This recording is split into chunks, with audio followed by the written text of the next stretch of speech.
Europe 1, bonjour la France. Daphné Burki. Oui, c'est vrai, vous écoutez Bonjour la France en direct et en public sur Europe 1. C'est le 10-12 avec toute l'équipe. Notre invité, Philippe Besson, merci encore une fois d'être avec nous aujourd'hui. Et tout de suite, on accueille le journaliste Loïc Prigent. Prigent, j'adore. Daphné ? Oui, Bertrand Chameroy. Oui, je voudrais juste rendre hommage à Loïc Prigent avant qu'il nous parle. Vous connaissez le pays de la mode, un monde mystérieux et d'apparence impénétrable habité par des êtres exotiques, un peuple étrange avec sa propre langue, ses rites, ses rituels. Un pays séduisant, déroutant.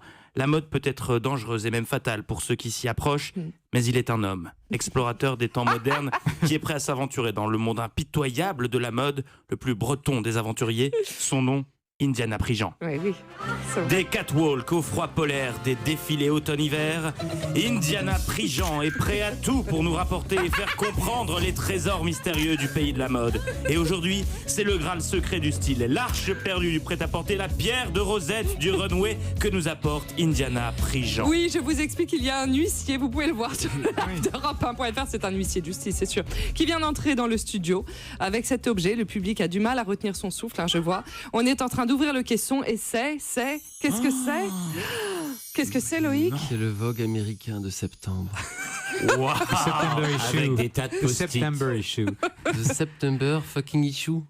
Ça représente quoi pour vous ? Ah bah c'est le Graal. Noël, c'est la Saint-Valentin, c'est tout quoi. C'est une arme blanche parce qu'il est quand même un peu épais. Vous pouvez faire du mal à des gens avec. Je pense que je peux faire du sport avec, tellement le Vogue américain est lourd. Le Qu'est-ce plus qu'il a de bancal des spécial ? meubles sera très bien calé par Aussi, peut-être. Qu'est-ce qu'il a de spécial, le Vogue américain de septembre, pour que nos auditeurs comprennent bien ? Eh ben, c'est vraiment une institution, c'est l'institution de la mode américaine et mondiale en fait. C'est le plus épais de l'année parce que les collections arrivent en boutique et les marques sortent leur nouvelle campagne de pub à gros budget. Donc c'est hyper épais. Il avait fait l'objet d'un documentaire qui s'appelait The September Issue, qui était carrément sorti en salle et tout ça. Exceptionnel. C'est la couverture la plus prestigieuse de l'année, les séries de mode les plus spectaculaires. Les séries de mode coûtent en général $200 000 la série de mode. C'est l'Olympe de l'Olympe. On va dire ça comme ça. Voilà. Et ça pèse, c'est un annuaire. C'est un gigot, ouais. Bon, alors il a rajouté tous ces post-it parce qu'évidemment, il va nous raconter qu'est-ce qu'il y a dans ce Vogue moi, américain je que psychote nous n'avons là-dessus. pas lu et que nous ne lirons sans doute jamais, mais il y a des infos à retenir. Plein. La première info, Loïc, sur ce Vogue américain de septembre. 750 pages. Hmm. 750 Donc pages. combien de pubs ? C'est la Que première. des pubs. C'est que de la pub, bah oui. C'est que de la pub. Le 742 premier pages. article, c'est l'édito. Et l'édito, il arrive à la page 232. Ah oui. Donc Non, avant ah d'avoir oui. le premier article, vous avez eu 232 pages de pub. Mais n'importe Et le deuxième, donc l'édito fait 2 pages. Donc la deuxième page, elle est page 250. Il y a 18 pages de pub entre chaque page de contenu. C'est vraiment complètement fou. Alors il y a quelques années, ça faisait 916 pages. Ouais. Donc C'était ça, les belles années. C'était les belles années. Et ce Ouais. qui se passe, c'est que Instagram est en train Il récupère la pub. d'aspirer la publicité. La publicité papier va vers le digital. Mais Beaucoup c'est pas de possible, journaux il faut sont... réagir. Rien qu'en Angleterre, on dit que 1 million de personnes se sont désabonnées l'année dernière de leur magazine. Ah oui, carrément. Il y a vraiment une catastrophe industrielle qui est en train de se passer. Et pourtant, sur- les Anglais, c'est ceux qui consomment le Mais- plus de presse. Mais alors, en France, dans le Vogue américain en tout cas, qui est-ce qui passe des annonces alors ? Quelle est la pub ? Qui passe de la pub ? Cocorico, la France. Ah, La France, Daphné. Le groupe de luxe Kering a pris à lui seul 35 pages de pub. LVMH, 42 pages de pub. Chanel, qui n'est dans aucun de ces deux groupes de luxe, a pris 9 pages de pub. Et le créateur parisien qui a pris le plus de pages de pub, c'est Karl Lagerfeld, forcément. 15 pages à lui seul, entre Chanel, sa marque perso à lui, et Fendi. donc pour la qu'il France dessine se également. porte bien, quoi. La France se porte bien. Bon, et très bien. consomme- Indiana Prigent, coup de fouet, deuxième info, Loïc, sur ce Vogue américain. Alors, la couverture, donc c'est l'actrice Jennifer Lawrence dans une robe rouge assez banale. Et alors, la polémique, parce qu'il y a eu polémique, Ah oui, j'ai vu. c'est qu'il y a la statue de la liberté derrière elle, en petit, dans le U du Vogue.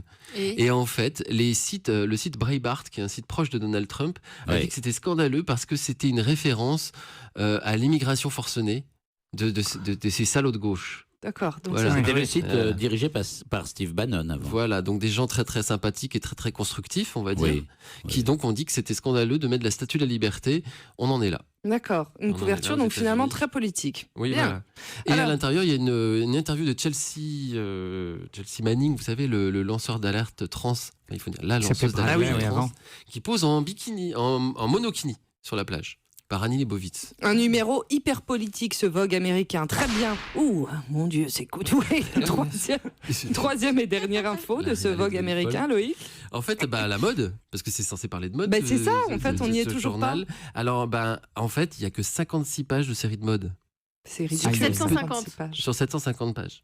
Donc il y a un petit peu déception quand même. C'est pas le Pérou, on va dire. 0 portrait de créateur français. Moi j'étais un peu désolé parce que d'habitude il y a quand même, ils parlent en général de créateurs français, ils sont assez forts là-dessus même. Mais il y a une diversité absolue dans les mannequins. Ça c'est vraiment dingue. Toutes les couleurs, tous les âges et de toutes les formes. Ça c'est vraiment inédit pour un journal comme celui-là. Et c'est ça l'effet Trump aussi, c'est que d'un seul coup il a rendu tous les journaux de mode hyper politiquement corrects parce qu'ils veulent tous donner l'exemple. Très bien, ça se passe dans le Vogue américain. Le Vogue américain mais c'est là je sens j'ai mes biceps qui sont en train de pousser juste en le portant pour vous le montrer sur le live d'Europe1.fr. Merci Indiana, Loïc, Jean, merci beaucoup, j'en peux plus de ces coups de fouet. Allez, on se fait une petite pause. L'audience monte à chaque fois, les gens sont très excités. On se fait une petite pause.